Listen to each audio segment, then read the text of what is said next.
Hello, hello. All right, 4.3 homework page 215, numbers 1 through 6.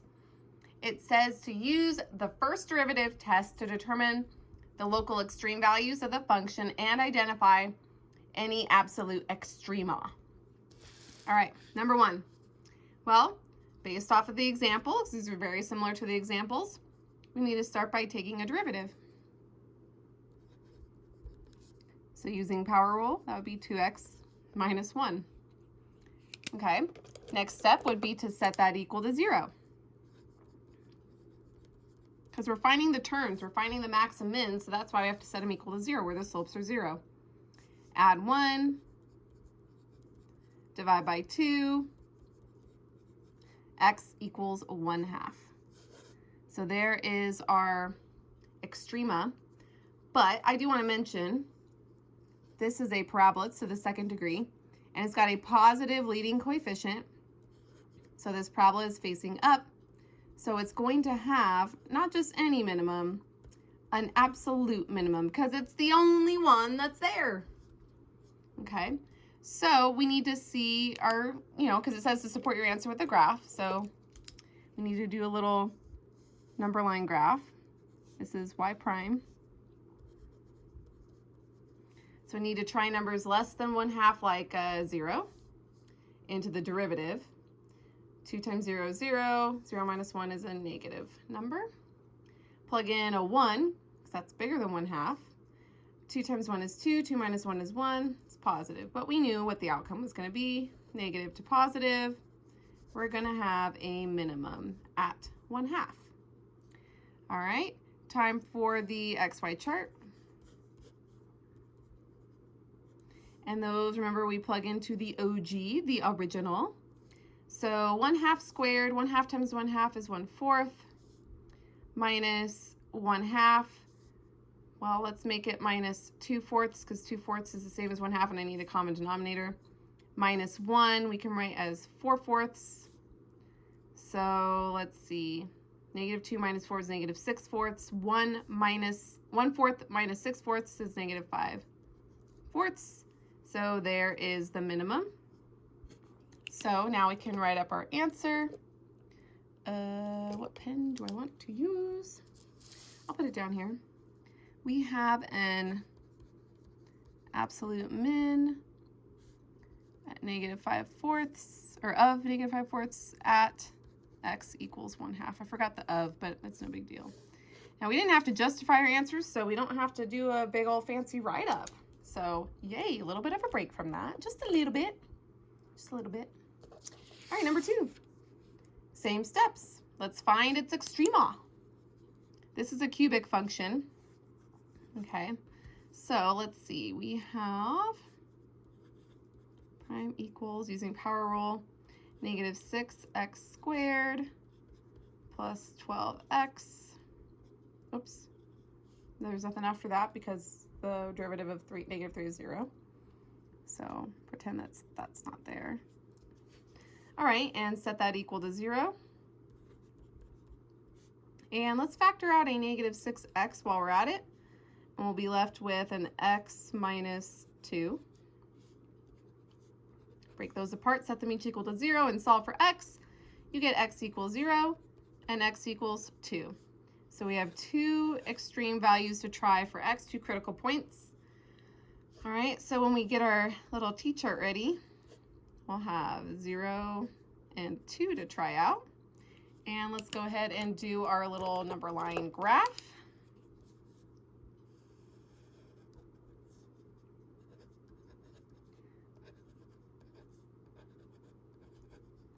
All right, so let's try a number to the left of 0, like negative 1. If we plug in a negative, negative times negative is positive.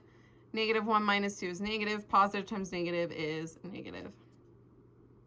Something between 0 and 2 would be like a positive 1. Negative 6 times 1 is a negative number. 1 minus 2 is still a negative number. Negative times negative is positive. Lipstick taser. I cracked myself up. All right, something bigger than 2 is a 3. Negative 6 times 3 is a negative number. 3 minus 2 is a positive number, and negative times positive is a negative. So we have decreasing, increasing. So we have a minimum. And then increasing, decreasing, we have a maximum. All right, so we know which is which now. So now let's take it to the OG, plug it in. So wipe out, -3. Plugging in a 2, 2 cubed is 8. 8 times -2 is a -16. 2 squared is 4. 4 times 6 is 24. And then -3. Let's see, -16 and -3 is -19. And so that gives -19 plus 24 is what, 5? Yeah, it's a 5. All right, so that means we have a maximum at 5 and a minimum at -3. So these are not absolutes though. So we can say we have a min of -3 at x equals 0 and a max of 5 at x equals 2.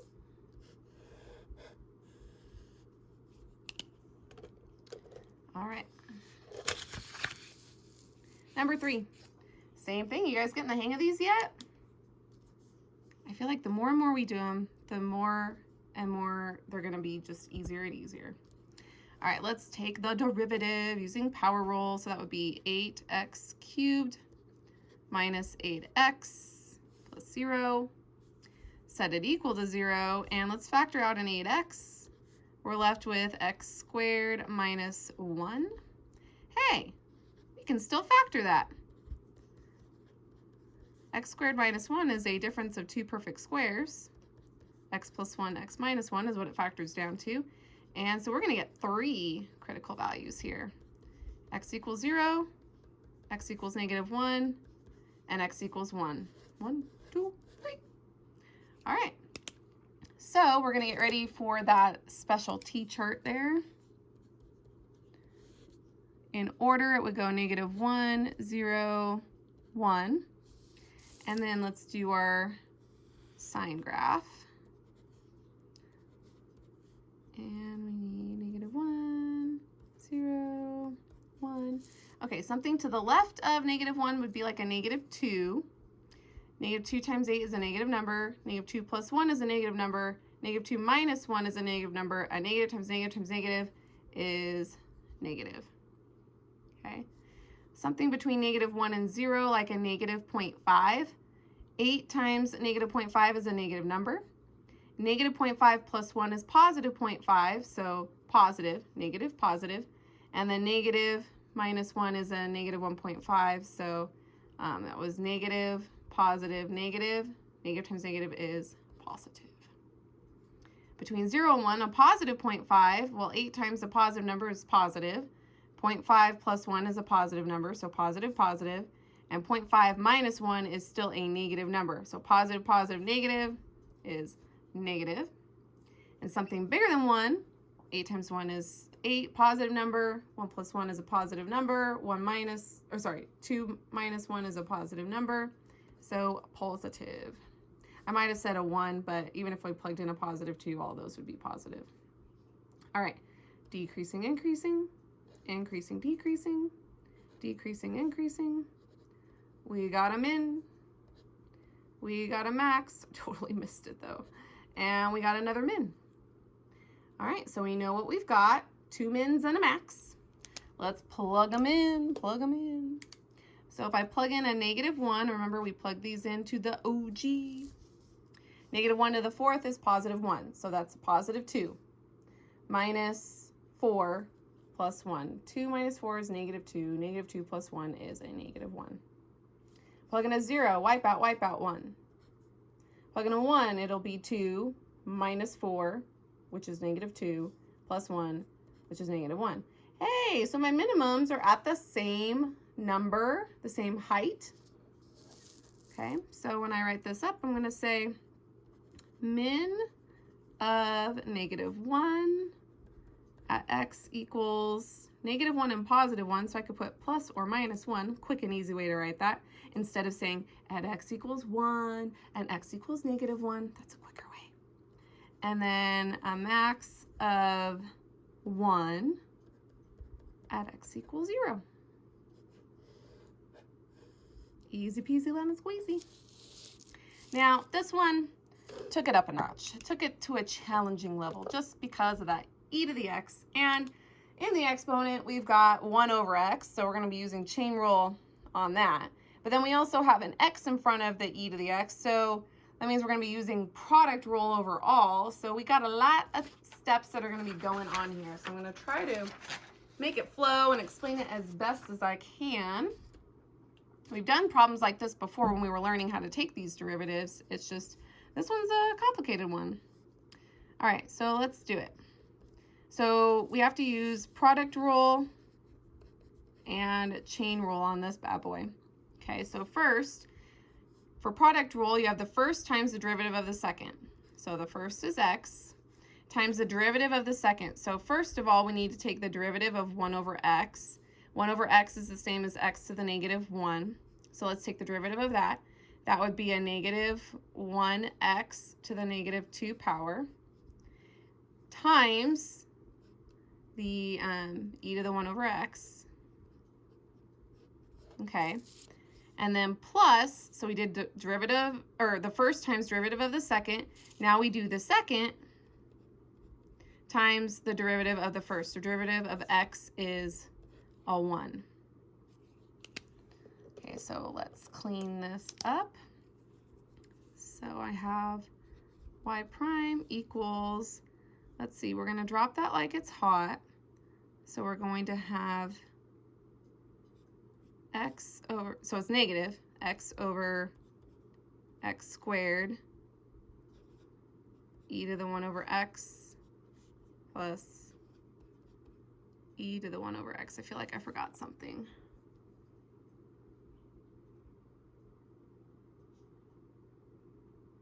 No, I didn't. Oh, no, wait, maybe I did. No, it looks good. All right, I'm like, why does it look different than what I wrote over there? I can reduce this. I have an x over an x squared. So this can cancel out with one of them down here. So I'll have, let's change that to 0, equals negative 1 over x e to the 1 over x plus e to the 1 over x. Okay. And I want to get rid of that x in the denominator. So remember how I showed you, this wasn't new information, but we can get rid of, a denominator by just multiplying everything by it. So I want to get rid of the x in the denominator there, so multiply that by x. My son just called me because he has this little watch that allows him to call people, and yeah. Anyways, all right, so I'm getting rid of the x in the denominator because boom shakalaka, that's going to happen. Anything times 0 is 0. So this is negative 1 e to the 1 over x plus x e to the 1 over x. Okay.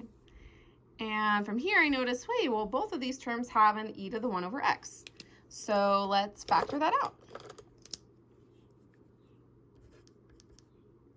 Let's factor out a negative e to the 1 over x, because anytime you have a negative out front, you should always factor out a negative. So we have 1 minus x. And I want to back it up because I forgot to mention something here. We had an x in the denominator, so that means that x cannot equal 0, so I have a restriction. And then we break these apart. Remember, e to the x, or e to the 1 over x, can never be 0. And then 1 minus x, when we set that equal to 0, x is going to equal 1.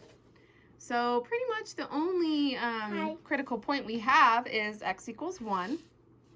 Right, so we can do our little t-chart. And let's do our sine graph. Lucas, go change into your uniform, please. Lucas. Okay. So if I plugged in something to the left of 1, like a 0, I can't plug 0 in because that's it's not going to work. So if I plug in something like a 0.5, that's less than 1, that should work. If I plug in a number less than 1, let's see, what will that be? So like 0.5, 1 divided by a half, flip the second and multiply, it'll be e squared. So it's a negative e squared, so it's a negative number. And then 1 minus 0.5 is a positive number, and negative times positive is negative. And then a number after 1, like a 2. So e to the 1/2 power with that negative out front, this will be a negative number. 1 minus 2 is a negative number, and negative times negative is positive. Okay, so it decreases and then increases. So that means there is a minimum there. Okay, so this is a minimum, whatever it is. All right, take it to the OG. Plug in a 1 for the x. So 1 times e to the 1 over 1, so e to the 1, that's basically just e. You don't need to put the decimal for it. E is good enough. So your backpack is in your room on your bed. Look on the stairs. So we have a minimum, sorry about that, at e, or sorry, I should put of, minimum of e at x equals 1. And that is like the shortest little answer ever. The hard part was just doing the derivative of this bad boy. A challenge one, but there's nothing wrong with that. It's good to challenge our brains. Keeps our minds just active and wanting more. We should always want to learn more. All right, number 5. This one we have a lot of derivative taken to do too. And I also want to point out the domain here. This is a square root, and we don't want negative numbers under here because we don't want to deal with imaginary numbers. So we have to be careful about our domain. That's a set of x values. So basically 8 minus x squared has to be greater than or equal to 0 because we don't want a negative under that radical. So if I solve this and let it be 8 greater than or equal to x squared, that means that x squared, if I take the square root of it, it'll be the square root of 8, right? So that means that I need the negative square root of 8 to be less than or equal to x to be less than or equal to square root of 8. And I write it as a compound statement.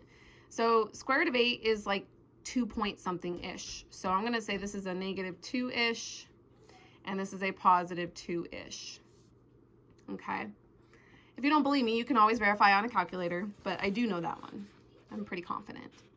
All right, so when we plug in numbers for x, we can't really go past negative 2. We can't go past positive 2, only by a little bit.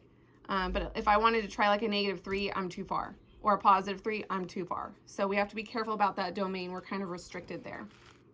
All right, let's take a derivative. Sorry, I keep knocking this. All right, y prime.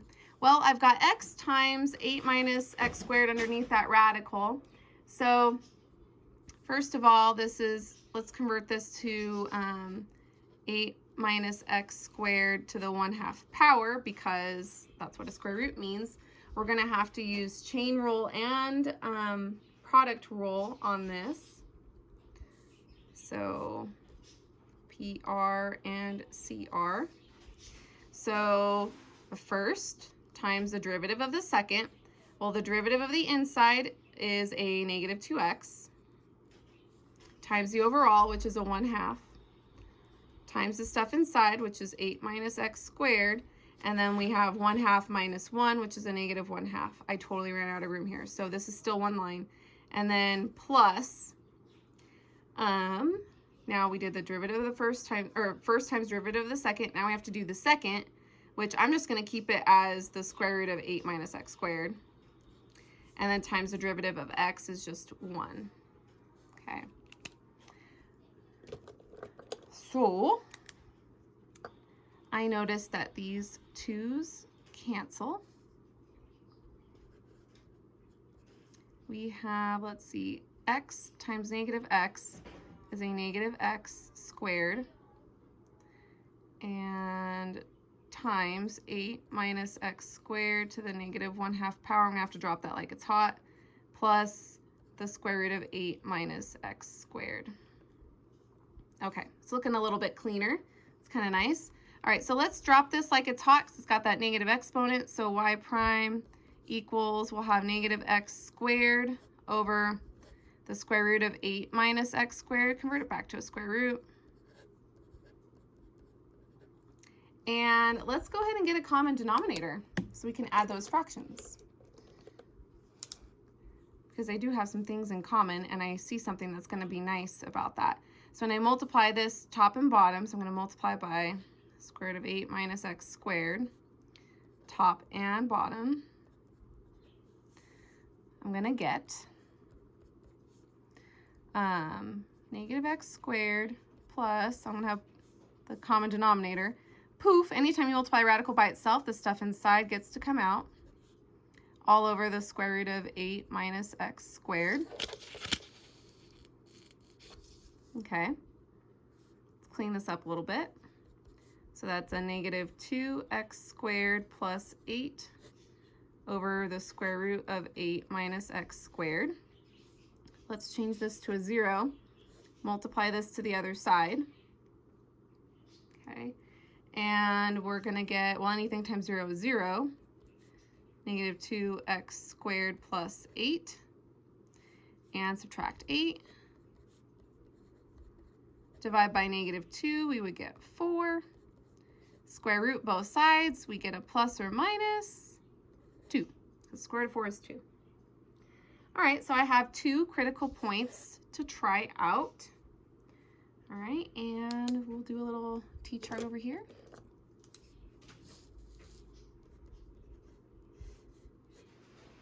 Negative 2 and positive 2. All right, and let's do our number line graph, or not number line graph, well, it kind of is, on y prime. Negative 2.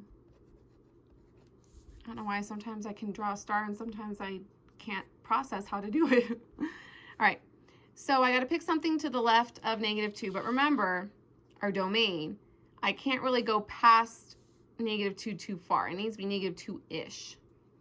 So like negative 2.5 might be okay. And so anyways, if I plug in something that is after the negative 2, but good enough so that I don't have a negative under here, well, the square root of a positive number is going to be a positive number. Okay, and if I plug in a negative 2.5, negative 2.5 squared, that's going to be a positive times a negative.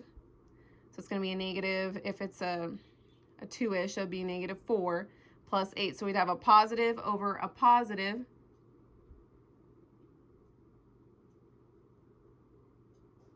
Hold on. If it's like a negative 2, it'd be 4 times. Where's my calculator? Never mind. Let's pretend we're a negative 3. If it's a negative 3 squared, it's 9. 9 times negative 2 would be negative 18, and that would make that numerator negative. So, okay, no matter what, we're going to have a negative over a positive, so it's negative. Sorry, I'm having issues. Okay, between negative 2 and 2, we could plug in a 0. So if the x squared is 0 and that x squared is 0, we would have a positive 8 over the square root of 8. Positive over positive is positive. After 2, we can pretend it's a number that works to keep this radical not imaginary. So a 3 won't work, but 3 is easier to plug in because it's not a decimal. So we know that the bottom is going to be positive. 3 squared is 9. Negative 2 times 9 is negative 18 plus 8 is a negative number. Okay, just wanted to illustrate that it's going to be negative. So from negative to positive, and then positive to negative, we have a min at negative 2 and a max at positive 2. Okay, let's plug it in to the OG, which is up here. So if I plug in a negative 2 for x, negative 2 squared is 4. 8 minus 4 is 4. Square root of 4 is 2. 2 times negative 2 is a negative 4. If I plug in a 2, 2 squared is 4. 8 minus 4 is 4. Square root of 4 is 2. 2 times 2 is positive 4. All right, we are ready for our write-up. So we have a minimum of negative 4 at x equals negative 2. And we have a maximum of 4 at x equals positive 2.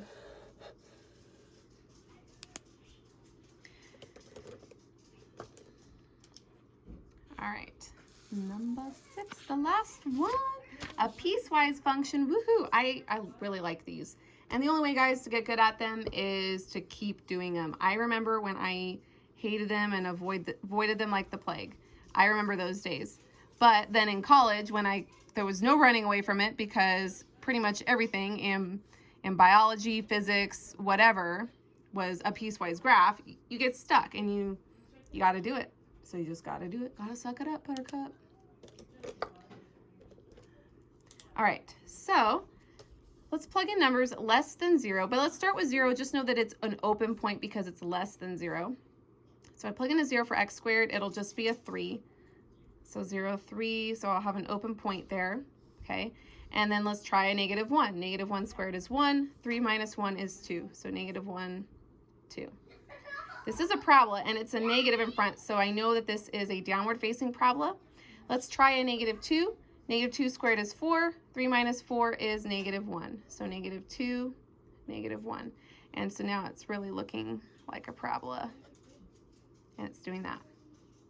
Sorry if you hear my son screaming in the background. He has been a pill like no other this week. All right, anyways, greater than or equal to 0. I know that this is the parent quadratic function shifted up 1, so I know the vertex is up here, but I'm only using numbers greater than or equal to 0, so plug in a 1, 1 squared is 1, 1 plus 1 is 2.